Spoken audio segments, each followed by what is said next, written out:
Hello again. Thought I'd make a video uh, with the title Is the World an Illusion? And I was toying with this question, contemplating this yesterday as I was walking down the street, the shopping street, which is near to where I live. And I came up with some interesting insights. I wonder what you think. Leave your comments in the comment section below. Is the world an illusion? This is the position, or what is, you hear quite a lot in the circles of Advaita, Vedanta, Advaitic thought, that the world is an illusion, only Brahman is real. But is the world an illusion? That always, stuck in my mind as being a rather strange observation. To me, the world is real and has always been real. I mean, I was walking down the shopping street, the Haarlemmerstraat, and looking at the projection of the houses and asking myself, are these real or are they my imagination? And the question itself brings up the dichotomy of real versus unreal. So, are they real? Well, my intellect tells me they are real because I can go up and touch them. They're real enough. If they're not there, then they're not real. Real means they exist. That means exist in 3D space and time and are perceptible, tangible realities. So all those houses lined up one after the other. If they cease to exist and there's only space there, then one could say they're not real. That's what real means. It exists, or it doesn't. If it doesn't exist, it's not real. So in a very, very real sense, they are real. Though the mind can, and that's where it is, it's a perception of them as real or unreal. Well, there are some who might say they are just energy, and you are just perceiving an illusion of them being solid. Well, fair enough. Go and bang your fist against one of those buildings. You'll find that they're very real, because ouch, it hurts. Definitely energy there. I don't know whether there are some yogis who can correct me or tell me what their experience is of the world disappears in a blaze of light or something. I don't never experienced anything like that, and probably never will. So, the thought of whether it's real or not real, that's a thought in the mind. Is what I'm looking at real? The opposite comes up. Is what I'm looking at unreal? And that which is seeing both these thoughts is the self-awareness Brahman. And that is indescribable. And so when that looks at what you're actually looking at, you can't say anything about it. You can't say whether it's real or unreal, because you're just looking at two thoughts, either unreal or real. And both of them, you don't know what they are either. You can't separate yourself from those thoughts. So your perception is only dictated by the thought you have about something. It's a little bit more complex than that, obviously, because our knowledge of objects is dictated not just by the visual stimulus, the visual perception. And in Advaita Vedanta, there seems to be an emphasis on the visual aspect. Brahman is the world. Yeah, the first thing you see of the world is the first perception you have of the world is seeing the world. You see objects. So it's very dictated by the visual input. So seeing Brahman as the world, you're seeing, you see. But there are other inputs, sensory inputs. You've got hearing, obviously the five senses, feeling, touching, and tasting. And objects can be felt, hard or soft. They can be smelt. Bullshit. It smells good, or rose smells sweet. Okay. So these are just thoughts and just perceptions that have been encoded in thought. So all you know is thought. And you don't know what thought is. You've never seen a thought, in fact. thought is another intangible. But what you can know is what you are. And when you know yourself as indescribable, then whatever you're looking at is also indescribable. So I say the answer to the question, is it real or not real? You don't know. You don't know what it is in reality, because all you have is knowledge about that thing. So, well, that's all I wanted to say about it. And you decide. um, the point being, and I think this is where this kind of thinking comes from, is the relationship to objects. If you have a relationship to an object, which is probably going to be not just visual attachment, it's attachment to objects which causes suffering. That might be visual attachment, auditory attachment, or sensual, tactile attachment. For example, I mean, a great and mighty realized yogi, he may be spouting, I am Brahman, I am the self, and give him $1 million, and that's real enough for him. On his bank account, he'll be jumping for joy. Or put a nice lady, a beautiful Apsara or Dakini, Yogini next to him, and he feels desire. He feels the soft warmth. He imagines how it is to cuddle up to her.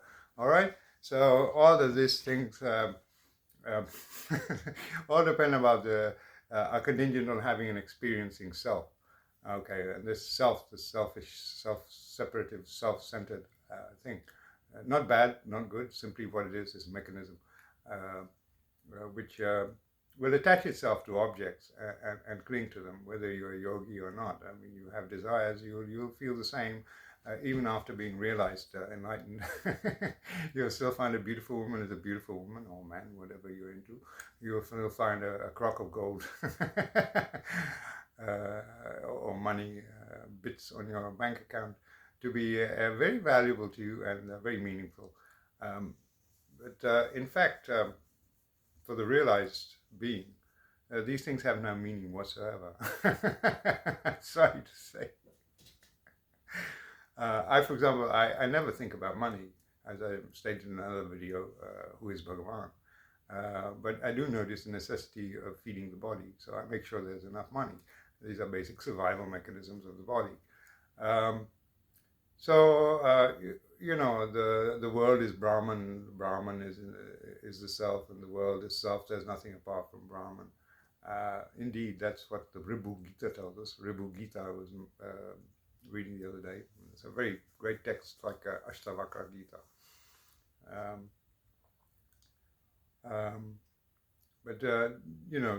Transcending attachment, because objects basically cause suffering when one is attached to them, and that's the whole crux of the issue. Is not whether things exist or not, whether they are.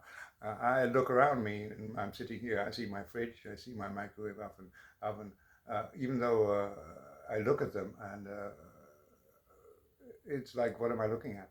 That's I'm not naming them, but I damn well know that they're there. And then you have this whole scenario that Advaitins use as an example, that the self, about the self and the world. The world ceases to exist when you're asleep. Right? When you're deep sleep, there's no world. But somebody who's awake in the world, let's say your partner or your family member, for them the world is absolutely real. So while you're sleeping, they're still experiencing the world. And they can poke you in the ribs and say, hey, I'm real. So really it's just your perception of the world, isn't it? And your perception is either one, of course, is sorrow, distress, attachment, or it isn't. And let's get this clear. It's ending suffering and not philosophical standpoints and viewpoints. They can all be falsified. So really the whole idea, I think Buddhism nails it and has the edge on it later. It's really what is the root cause of suffering and how do you cure it? So that's the approach I took, and I find that that's more practical, down to earth. Objects exist or they don't exist, who cares? Do you have a problem in relation to objects? Objects in yours, you have possessions, you need certain, if you live in a city, an urban environment, you need a fridge, you need cooking implements and the rest to look after yourself, and you've got clothes, and maybe you've got some things that give you pleasure or you need for your work. What is your relationship to objects? And then you've got a partner who's really just an object, a sex object, isn't it? If you really look at it, that's the ultimate, and that's what I realized, the ultimate vasana or distraction from self-realization is finding the soulmate, the the dream love, the love of your life, with whom you are going to come into union and be happy, live happily ever after. Good luck with that. As I said, just your imagination. Well, it could happen, but it's never a bed of roses, as we all know. It's ups and downs, and then we've got the rubbing, which is really the reason you want the comfort and the warmth and the habitual rubbing, which needs to take place for you to discharge all that thought and feel at peace. Which, of course, with moksha is the need to discharge desire, pent-up desire, simply isn't there. So that's another reason to allow that. And I'll tell you an interesting story of, in fact, how moksha took place in my case, and how I realized that was really the most stubborn vasana or tendency keeping me from realizing the truth, realizing Nirvana, enlightenment. And that was back in 2021. Suddenly, I out of the blue, I happened to be reading something about Gaudiya, Krishna, ISKCON, Hare Krishna stuff, pertaining to the goddess Radha, the consort of Krishna. Just one evening I was perusing something on the internet about the glories of Radharani, and how she is, got Krishna under her thumb, and she's, all her great gracious qualities. And then out of the blue, I got darshan of Sri Radha, and she appeared to me. I mean, I never chant Hare Krishna or really quite averse to all of that most of my time. I've been an Advaitin, practicing self-inquiry most of my life, so it's most of my adult life. Well, she proceeded to, remind me of our connection, because I did have some kind of vague, I wouldn't say vague, quite strong connection with Radha and Krishna from my teenage years, because my stepmother was actually a Vaishnava Hindu, and she brought a copy of the Bhagavad Gita into our home when she married my father. That was my father's third wife. And that's the first time I was exposed to Krishna, and I saw the pictures in the Bhagavad Gita, the blue god, and I thought, wow, it's amazing. And I learned the word, the first time I saw the word opulence. I never saw that before, so I found out what opulent meant. I was about 10 or 11. And, well, since then, I never really took to Vaishnava or Hare Krishna. It was good, and I did a little lecture for my school Latin class on the 10 avatars of Krishna as a teenager, as a 12-year-old, and I got a standing ovation, which is very interesting. And it's only recently, through my contact with Radha, that I was reminded of all these connections with Krishna and Radha. But I found the Hare Krishna cult to be quite repugnant, quite honestly, populated by, apostate Christians mainly. Nevertheless, sometimes I used to go and enjoy prasad in the Soho Hare Krishna temple in Soho when I was wandering around as a late young adult, and I play the flute. So in recent years I learned to master the flute, and so I have a special connection with Krishna through that, and the bansuri, surprisingly enough. And he was never my favorite god, let's put it this way. I was a great admirer of Shiva, the Lord of Yoga, and the god of Advaita. Yeah. Anyway, getting back to this event, Radha gave darshan of herself to me, and proceeded to sort of romance me. We sort of built up a rapport over months. She played me songs from my youth that she knew that reminded me of her and Krishna. Things like, few nice songs from Terence Trent D'Arby, Delicate, and a couple of other songs. Well, she tried to get me to worship her, as it were, show devotion.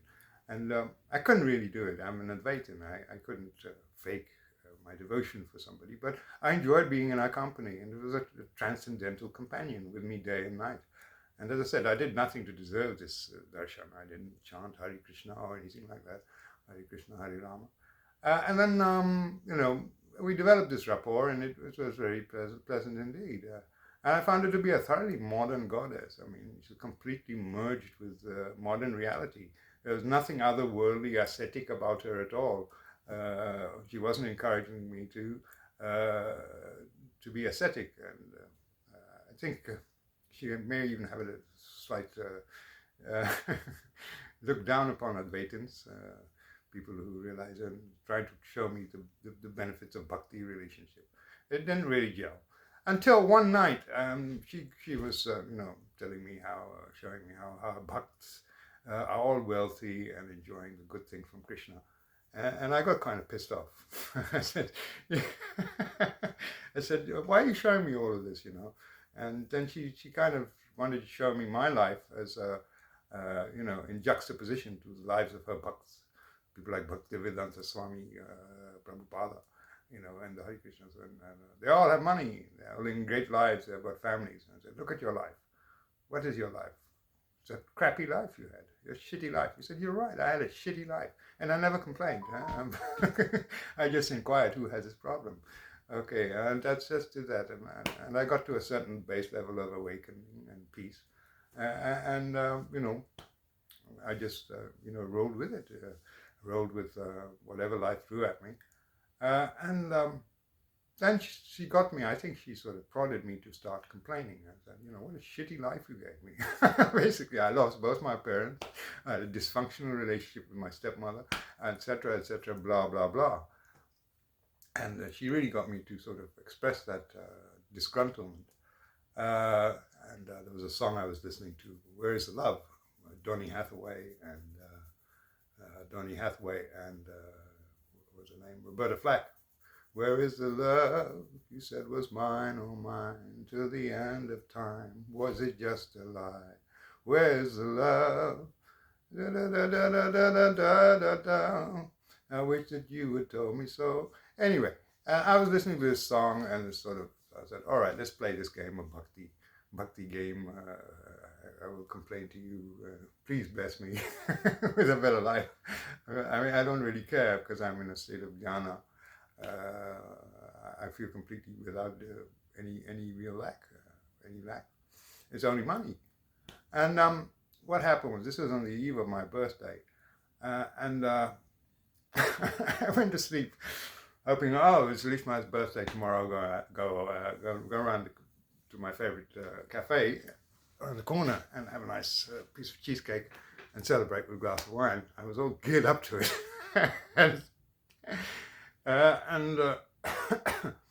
The next morning I was waking up, and as I was waking up, I saw her face in the distance, the face of the Murti, and that's how she manifested to me in her Murtis in the Hare Krishna temples, several meters ahead of me. And then I felt a silent pulse emanating from her, coming towards me, like a silent pulse, and it reached my body. I felt some like a strobe scanning my body from top to bottom. It's like an invisible fire going through my body, wiping away myself. And I remember thinking, oh shit, this is the end, isn't it? Oh shit, this is the end. I'm dying. And how could you do something like this? How dare you do this on my birthday? Was the sort of sentiment. And then the word snuffed out came in my mind. Oh, this is Nirvana. I was being snuffed out. So basically what I received was a kiss of death on my birthday from Radharani. Beautiful darshan. And well, after that, I got up after this carried on for about an hour or two. I was still there. Something was there, but I noticed that my whole personality had been pretty much wiped away. I couldn't remember anything of who I was, my past. I knew my name was called Ramesses, and I was walking around like this with my head sort of hanging forward for weeks at a time. It's a wonder that I was able to look after myself. So obviously, not all my memories were deleted. Basic survival programs, how to cook, clean, and the rest remained. But after that, I was in a state, as I've described in my first video, enlightenment versus self-realization, awakening versus liberation, where I describe the state I am in. There were no thoughts, absolute void of thoughts, no thinking at all, total cessation of thoughts. And it was only after several months there was no memory of who I was. I was sitting reclining on my sofa after several months of being in this state, and then thinking, hey, something radically changed here. Something very odd. There's no thinking. There's no thoughts. And I'm not suffering. I haven't suffered. Thought created states, emotional states at all. My God, is this enlightenment then? This must be Nirvana then? I was literally, genuinely quite surprised. This must be Nirvana. This is nothing like what I could have imagined. And it seems to be stable. It's not changing. There are no thoughts. I'm just laying here. I'm laying here for hours, doing nothing. Wow. So that was a great birthday present. In fact, probably the only thing. And right up to that time, to my birthday, I'd be hoping for a better life. Become whatever, become the best possible version of you, get a lot of money, become rich, become financially independent, etc., etc. And my whole being was geared out of getting out of poverty and all the rest of it. So, that's an interesting leela, you could call it. Because that's the story of how I got into the state. It certainly wasn't anything to do directly with self-inquiry, although I'd been practicing that now for 30 years up to then.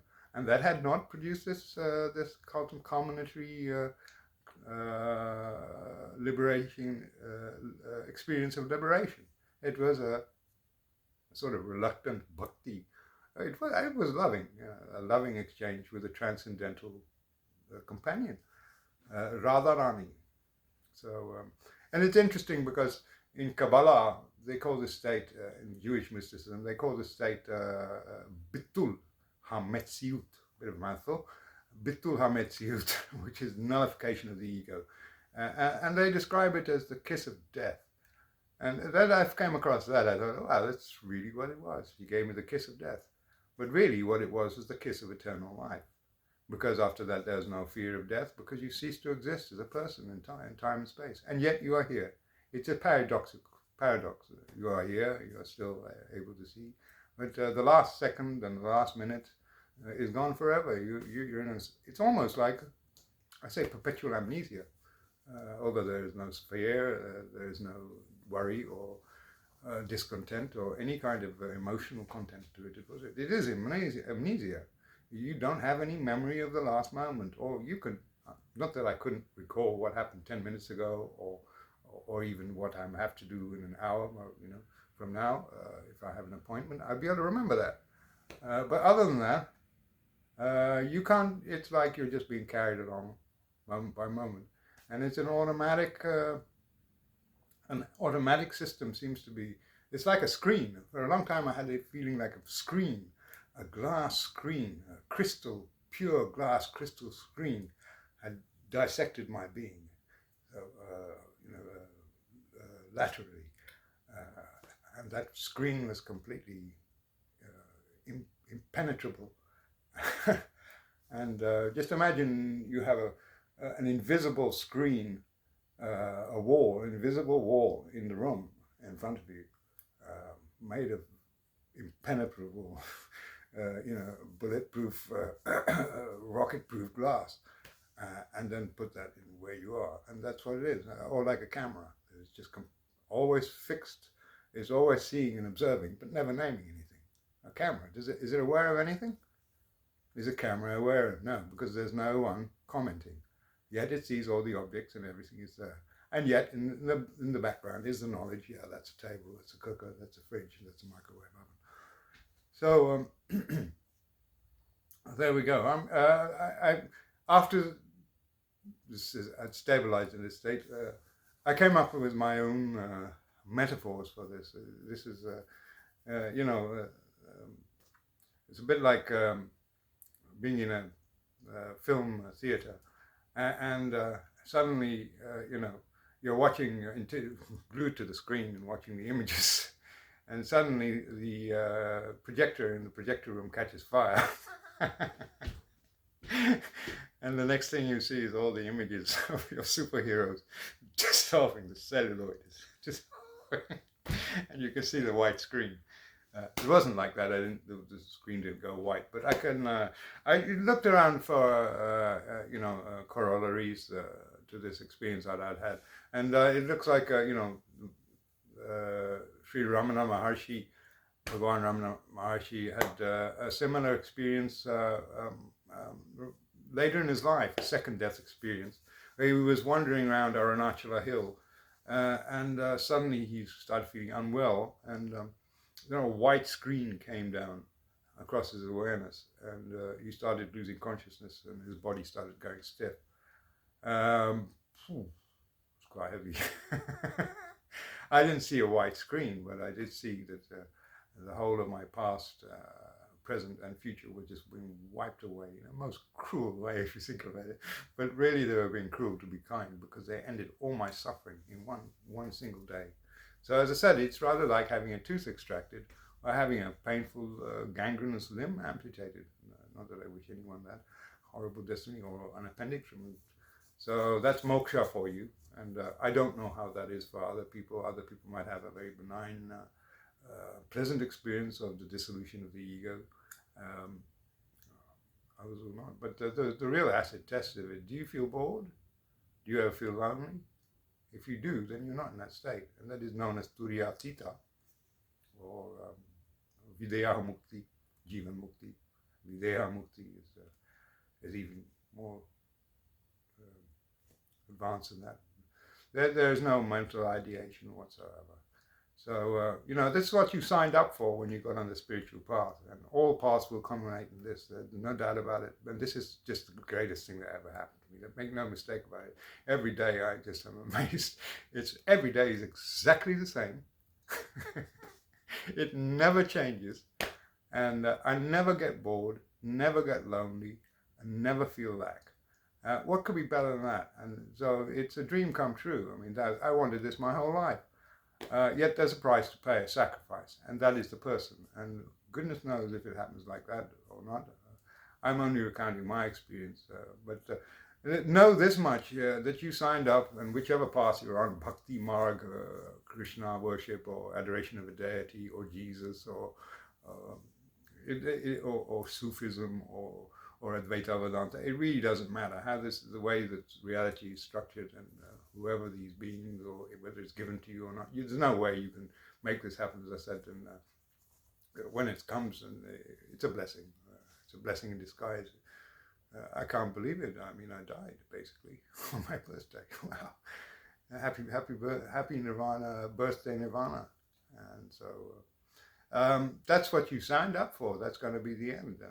And when you're in that state, it is beatific. And as I say, it's I would say that it's not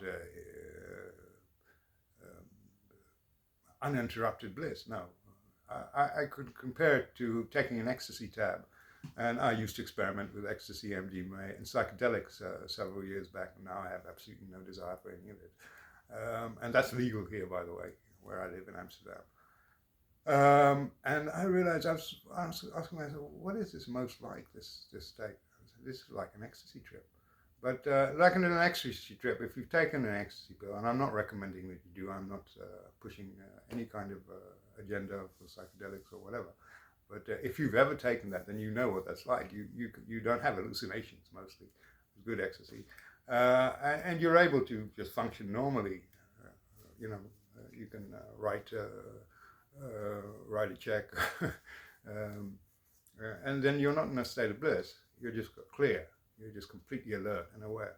But once you go and recline or take a rest and sit in a chair or recline in a bed or on a sofa, then your body starts to dissolve. Your sense of self starts to dissolve, and you become this feeling awareness. Your feeling of yourself as love, center of love, and all thoughts become feelings. So it's pretty much like that. It's like a mild ecstasy trip. So if you want to know what that's like, the natural state, sahaja, nirvikalpa samadhi, or sahaja samadhi, nisarga, there are so many names. It's svarupasthiti, turyatita, kaivalya. That is what it's like, and you hear it from Jivan Mukta. And I'm not saying this in any way to brag or something. Simply that's appears to be my stable condition. And happy Nirvana, birthday Nirvana, 29th of April. That was my birthday, and greatest birthday gift I ever had. Anyway, thanks very much, and namaste, namaste.